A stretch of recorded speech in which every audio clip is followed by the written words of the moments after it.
Question number 36 क्या है x का पावर 4 प्लस 4/x⁴। हमें यहाँ पे एक पॉलिनोमियल गिवन है एंड इसे हमें फैक्टराइज करना है। x का पावर 4 को हम लिख सकते हैं x² का होल स्क्वायर, प्लस साइन था तो हमने प्लस साइन लिखा। 4/x⁴ को हम क्या लिख सकते हैं 2/x² का होल स्क्वायर, है ना। 2 का स्क्वायर 4, x² का होल स्क्वायर x का पावर 4 आ जाएगा एंड x² का होल स्क्वायर क्या हो गया x का पावर 4 हो गया। यहाँ पर सबसे पहले हमने क्या किया कि हमें जो भी टर्म्स गिवन थे पॉलिनोमियल में उसको स्क्वायर के फॉर्म में रिप्रेजेंट कर दिया।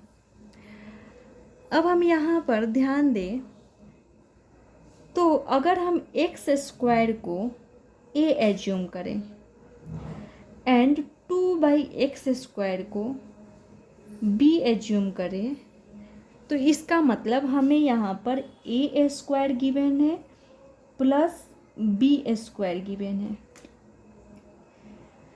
a² गिवन है प्लस b² गिवन है। अगर हमें a² माइनस b² गिवन रहता तो हम आइडेंटिटी यूज करके ही इस पॉलिनोमियल को फैक्टराइज कर लेते, बट यहाँ पर हमें a² प्लस b² गिवन है एंड a² प्लस b² को यूज करते हुए अगर हम किसी आइडेंटिटी को रिलेट करें तो कौन सा आइडेंटिटी हो सकता है a² plus b² plus -2ab वाला एक आइडेंटिटी हो सकता है जो क्या होता है a प्लस बी का होल स्क्वायर हो सकता है या a माइनस बी का होल स्क्वायर। तो अगर यहाँ पर प्लस रहेगा तो plus B a plus B का होल स्क्वायर, अगर -2ab रहेगा तो a माइनस बी का होल स्क्वायर हो सकता है। इट मीन्स कि हमें यहाँ पे ये दोनों टर्म्स तो गिवन है बट 2ab गिवन नहीं है। तो इन दोनों टर्म्स के बेसिस पर यहाँ पर 2ab क्या हो सकता है, तो यहाँ पर 2a अगर ये क्या है x² है, 2a b क्या है 2/x² है 2ab। तो इन दोनों टर्म के बेसिस पे 2ab क्या हो सकता है x² से x² कैंसिल हो जाएगा, 2 2 जा 4। तो इन दोनों टर्म के बेसिस पे 2ab क्या हो रहा है 4 हो रहा है, बट यहाँ पे 4 तो गिवन है नहीं।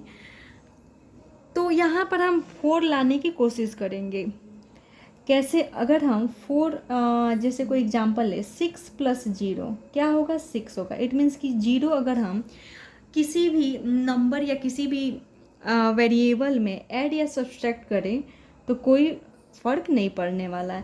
तो यहाँ पर हम लिख सकते हैं जैसे कि x का पावर 4 प्लस 4/x⁴ प्लस 0 लिख सकते हैं, है ना।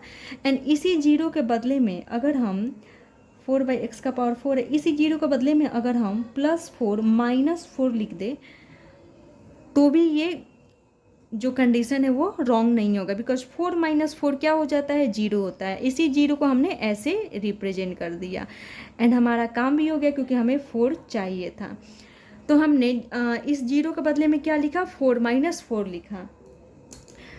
ये यहाँ पर मैंने सिर्फ समझाने के लिए यूज किया था। तो यहाँ पर x² का होल स्क्वायर प्लस 2/x² का होल स्क्वायर एंड हमने यहाँ पे क्या किया है +4 -4 किया है, +4 -4। अब ये 4 किसको रिप्रेजेंट कर रहा है 2ab को रिप्रेजेंट कर रहा है ना, बिकॉज इन दोनों टर्म के बेसिस पे 2ab क्या आ रहा है 4 आ रहा है।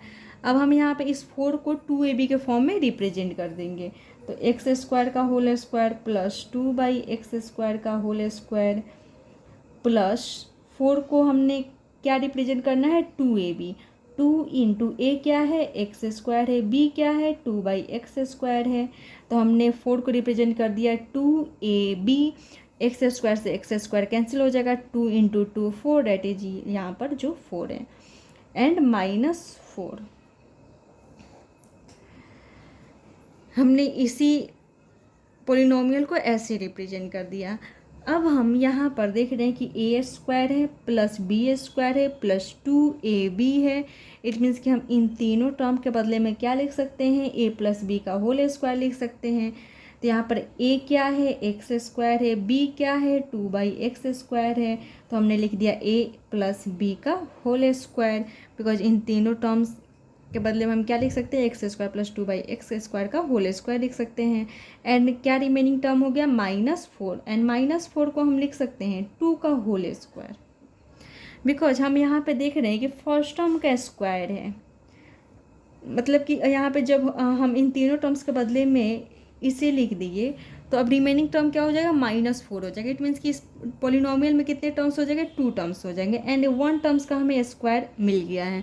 अगर हम सेकेंड टर्म को भी स्क्वायर के फॉर्म में रिप्रेजेंट कर देंगे तो हमें a² - b² वाले आइडेंटिटी को यूज होते हुए यहाँ पे देख सकते हैं। तो यहाँ पर हमने 4 को लिख दिया 2 का होल स्क्वायर। अब हम देख रहे हैं कि ये जो पॉलिनोमियल ऑब्टेन्ड हुआ उसे हम a² - b² वाले आइडेंटिटी पर फैक्टराइज कर सकते हैं ना। तो यहाँ पर a² - b² गिवन है, क्या हो जाएगा, a + b date is x² + 2/x² + 2, ये a है हमारा, प्लस ये b है, इंटू a को हमने लिख दिया -b। अब ये पोलिनोमियल क्या हो गया, फैक्टराइज हो गया।